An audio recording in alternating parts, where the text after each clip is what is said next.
like the agents listening, what's nice about it is it's like this isn't like you're in Denver, Colorado. You know, millions and millions of people you're Sure. siphoning off, and it's like you are a local celebrity, which is awesome. And I think ultimately doing the social side gives you leverage, right? And then this rolls nicely into your second topic, which leverage provides freedom, right? This is a huge thing. I am massive. This is one of my favorite topics, actually, in business in general. Like, I love talking about leverage in tech and media. Social media is one of the greatest forms of leverage ever, right? It's like you put a few dollars in, you get thousands of impressions, you get people coming to you. It changes a lot of stuff. So, obviously, you now built a machine at such a young age that is producing phenomenal results, and you've built that leverage, and now your second topic is freedom and business investments and things like that. So unpack that a little bit more. Like I talked about, bigger pockets was kind of the first thing that even got me thinking about real estate. So I would like to say I was an investor first, or at least had the Yeah. mindset of an investor. I wanted to escape the cubicle. That's really what it came down to. But I needed something that I could make more than 14 bucks an hour with no cap. I could work so many hours. I did some wholesale deals, and we'll usually do a few of those a year. And now I've started to buy rentals, with us being real estate agents. Like, if you're going to invest your money anywhere, invest it in real estate, where anything I've ever bought, I made 50, 100 plus grand on the purchase, like, because I knew it was worth that much more. If you're cold calling, asking people if they've thought about selling, well, if they don't want to sell to you, or if they want a retail price, which most of them are, then those end up becoming listings. I mean, it's a win-win. So I mean, that would be the first thing that I would say. I mean, as far as investing. And then, of course, in the social media stuff, investing your time into that, a mentor of mine would say, you're laying bricks, you're building this foundation. It doesn't really seem like a lot, and it takes a while to get the social media stuff really going. But if you lay a brick every week, it starts to build this beautiful foundation that'll give you leads forever. So thinking more the investment of something that continues to pay you out. And Dividends in the when I future. sold 81 deals myself before I really started to build the team, like, dude, I could have quit. Like, even though I was making great money, like, it was terrible.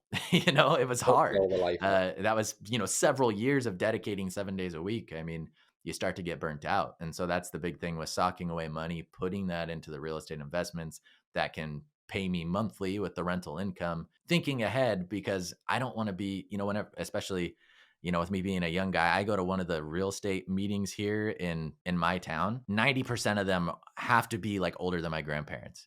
Like, they're not going to be around in the next 10 years, if you know what I mean. So anyway, I don't want to be 80 and still having to sell real estate to pay my bills. So I think that that's something that we all need to think ahead about with being business owners. And I think that's very impressive, right? Because even at such an early age, and we're not that much older than you, we're relatively close Sure. within a few years. We're also Yeah, thinking a of the few. exit strategy, right? Like, we're thinking of, like, what the do we want to do when we get old and wrinkly? We know that we don't want to grind our faces off the way we are right now.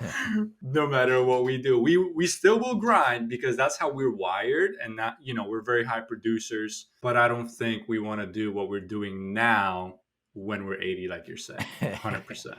But I feel like even our generation, which would be, I guess, millennials, right, and downwards, it's like we I think we think a lot about the end in a weird way. It's like, I can do this now, but what's it actually going to give me? Because sometimes it's, when you were saying you do your job, you save your money, you got your investment. That was there was thought that went into that, because you're like, okay, I'm doing this to make money, to then invest it, and that gives me passive income, and then I can kind of do more of this, and I'll get to enough point where I've got enough passive income where now I get to do whatever the fuck I want, because I now don't need to focus on trading my time for money.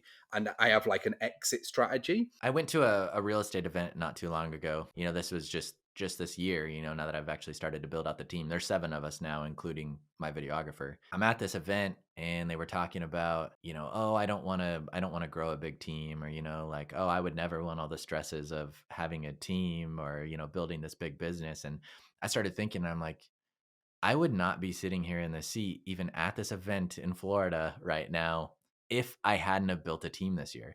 Like, all the building of a team that we've done in the last 6, 8 months, at that point, if I hadn't have done that, I wouldn't have been there. And so I think that that's a limiting belief that a lot of people have, is like, oh, I just want to stay small, and, dude, I have my weekends and my evenings now because sure, I'm sharing the pie, but I'm still making the same amount that I was before then. I just have a lot more time. And you can You know also what I handle mean? more deals.